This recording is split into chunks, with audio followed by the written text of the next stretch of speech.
Hi, is this Catherine? Can you come over for a bit?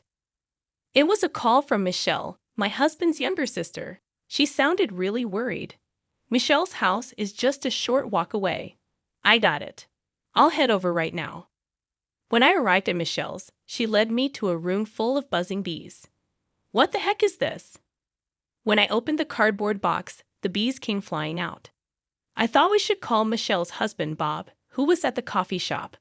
So I dialed his number. Talking in a room full of bees seemed like a bad idea, so Michelle and I stepped outside. The three of us gathered on the front porch. Then I asked Michelle, "So, Michelle, why do you have that box of bees in your house?" "I don't know. I just picked it up because it was left in front of my house." "That can't be. That box was sent to me from my daughter, Emily. My name's Catherine Jones. I'm 65 years old and work part-time at a local supermarket.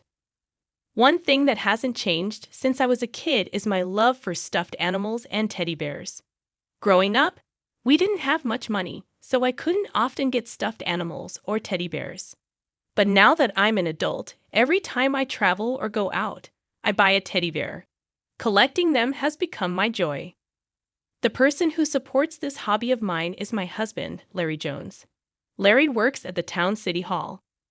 About a year ago, there was a teddy bear I desperately wanted. It was a limited edition online item, a collaboration between a popular brand and character. However, I had never shopped online, so I was going to give up on getting it. That's when I talked to Larry about it. "Leave the online shopping to me. We recently started ordering things online at my workplace." "Really?" "Yes. I'll order it for you." "Oh, Larry, you're always so reliable. Thank you." With that, Larry promptly took out his laptop and showed me how to order, helping me through the process. Whenever I had troubles, Larry was always there to help. After that, I began to order everything online, from daily necessities and groceries to even teddy bears. Around December of that year, the supermarket I worked at entered its busiest season. Being experienced at the job, I started working almost every day. With this busy schedule, I had limited time to pick up items I'd ordered online. Larry was even busier. Because of this, I decided to reconsider how I received my deliveries. Recently, I learned that there's a way to have my packages left by the front door even if no one is home. They'd leave the package there. So from then on, I've primarily been using this service for my packages. Just the other day, while I was on break at work, I received an email from the delivery service. It was a notification that my package had been delivered. I'd received similar emails many times before, so it seemed normal. However, when I got home later and entered the gate of my house, arriving in front of the door, I looked around at the ground. The package that should have arrived wasn't in its usual place. Thinking of other possibilities, I stepped back outside the gate. "Strange," I muttered. The sound of crows echoed in the sunset-colored sky. Larry hadn't returned from work yet, but it was about time he'd be coming home with dinner to prepare before he got back. I decided to set aside the delivery issue and went inside. Once I started cooking, I got so focused on the task that I completely forgot about the missing package. The following days were busy with house chores and work, and I hadn't found the time to address the undelivered package. Then, on a Sunday morning that weekend while watching the news, Larry said, "I'm in the mood for that omelette." He was referring to the omelette from a cafe we often visit. This cafe is run by Larry's sister, Michelle, and her husband, Bob, is the chef and owner of the place. Both of us, having a rare day off, decided on a whim to visit that cafe. Larry suggested, "Would you like to go to that cafe?" "Sounds good, let's go," I agreed. Though we call it our favorite spot, we only go about once a month. Usually, it's when either Larry or I express a desire to visit, because Bob's omelettes are exceptional and one of Larry's favorite dishes. That day, like many others, we decided to head over to the cafe. The cafe is just around the corner from our house. Under a cloudless blue sky, the two of us walked towards the cafe. Upon opening the door of the cafe, a metal doorbell jingled. "Welcome." "Hey, here you are. Thanks for coming in. Please take a seat at the counter," Michelle greeted us. We were guided to seats right in front of the kitchen counter. Well, both of you together. How are y'all doing? Bob asked. As always, we're doing well, Larry replied. Even though there were only 4 people inside, the atmosphere felt bustling. I really love this cheerful vibe. Thinking this place is wonderful, I asked. Bob, can we get 2 of the usual? Leave it to me, Bob said with a smile. With that, Bob began cooking. He skillfully cracked and whisked 4 eggs, pouring them onto a pan and shaping them.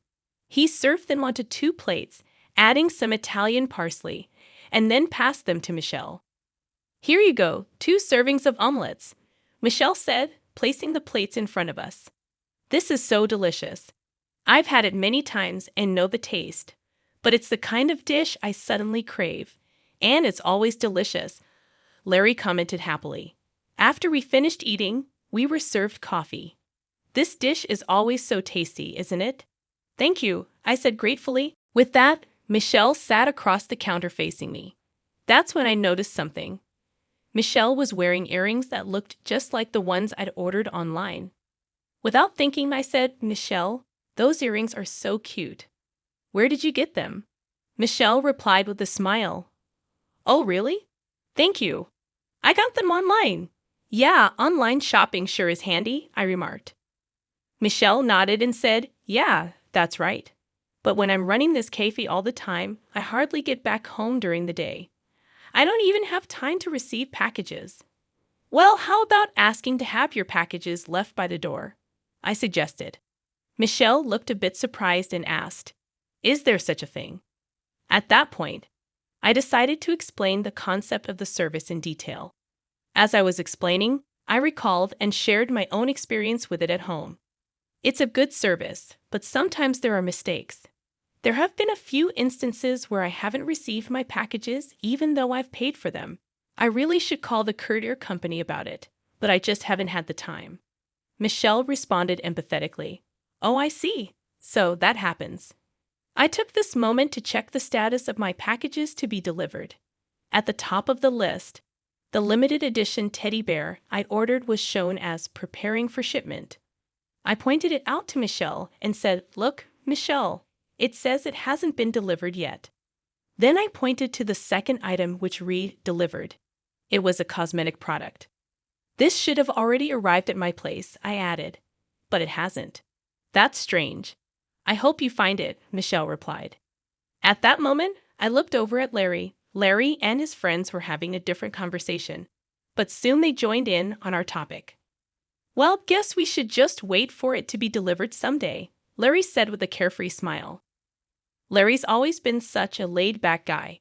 He doesn't seem to take things too seriously.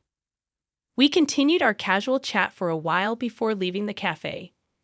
On the way home, I impulsively checked the delivery history on my smartphone. Nothing had changed. Most of the packages were marked as delivered. I wondered why it hadn't arrived and thought of various possible reasons. Maybe the local post office was holding it, or it got delivered to the wrong house. I was pretty sure no one in my neighborhood would just take a package left outside someone else's door. Right now, I was mostly concerned about whether that limited edition teddy bear would be delivered as promised. Whether or not I pursued the issue would depend on if that teddy bear arrived. That's what I was thinking to myself. 2 days had passed since I went to the coffee shop. Right after work, I eagerly checked my smartphone. At last, the delivery status of the limited edition teddy bear I had been longing for re-delivered. I quickly changed out of my work clothes and started to walk home faster. Once home, I looked for the package, but I couldn't find a box anywhere. I still hadn't figured out why the package hadn't arrived at my place, and I was getting pretty frustrated. Up until now, the only items that hadn't been delivered were cosmetics and condiments, so I wasn't in a rush. But this time was different. The teddy bear I had been eagerly waiting for, which was supposed to be part of my collection, hadn't arrived. I decided to get to the bottom of this. That evening, I talked to Larry. I didn't receive the teddy bear that was supposed to arrive today. That's bad. How many times has this happened now? Probably about 3 times. Something's not right. Oh, I'm gonna call the post office now. Let's do that, Larry agreed. I called the nearest post office, but as expected, there was no good news. The delivery man answered the call. I can't find the package you said you left at the door. Really? I'm sure I left it right in front of your door. I thought maybe you still had it. What's going on? Well, there's a possibility someone stole it. You might want to file a police report, the delivery man suggested. Thanks, I'll think about it, I replied, feeling our spirits sink. For some reason, I felt sorry for the delivery man too. Even if I wanted to file a theft report, I didn't have any solid proof and I was hesitant. That's when Larry said, "Let's ask Emily, she might know a solution." Emily is our daughter who turned 40 this year. Now she's married and living in her husband's house, seemingly swamped with chores and work every day. Thinking it might be easier to discuss with my daughter Emily, I decided to ask her for advice. Hello, Emily. Hey, it's Emily? What's up? I've been having an issue for the past month. The packages I've been expecting haven't been arriving. I thoroughly explained to Emily the situation with the recent missing deliveries. Of course, I also mentioned that the delivery guy was certain he had dropped them off. That sounds like someone might be taking them, Emily suggested. I thought so too. What should I do? If your packages are being stolen every time, I've got an idea. She chuckled a bit and then came up with a wild suggestion. I'm going to send over a box of bees. If we leave it out for delivery, maybe we can catch the thief red-handed when they open it. What do you think? To be honest, the idea seemed way too bold, but it might be worth a try. Can you really do that? Don't worry about it. We have a huge swarm of bees back home, and this might just help us catch the culprit quickly. I was skeptical but hopeful, so I waited for the bee-filled package. A few days later, after work, I checked my phone and saw that the anticipated delivery had been made. When I got home, just like always, the package was nowhere to be found. I wasn't sure if this was a good or bad sign, but there was nothing I could do about it. Honestly, I was about to give up. At that moment, my smartphone buzzed. It was a call from Michelle. Hello, Catherine. Can you come over for a bit? Her voice sounded urgent, almost panicky. Michelle's place was just a short walk away. Sure, I'll be right there. When I got to Michelle's house, she led me to her room, and to my surprise, the room was filled with bees flying everywhere. Oh my gosh, what happened? When I opened this box, this is what I found inside, Michelle explained. First, I was shocked to find bees buzzing all around the room, and even more shocked to find out that Michelle was the culprit. I had been told by Emily that bees don't sting at this time of year unless they're provoked, so I hadn't been stung yet, but I was not sure about Michelle. I think I should call Bob, who should be at the coffee shop, I said as I dialed his number, thinking it'd be difficult to discuss in a room full of bees. Michelle and I stepped outside. The three of us gathered at the front door. I then asked Michelle, "So, Michelle, any idea why there's a box of bees in this house?"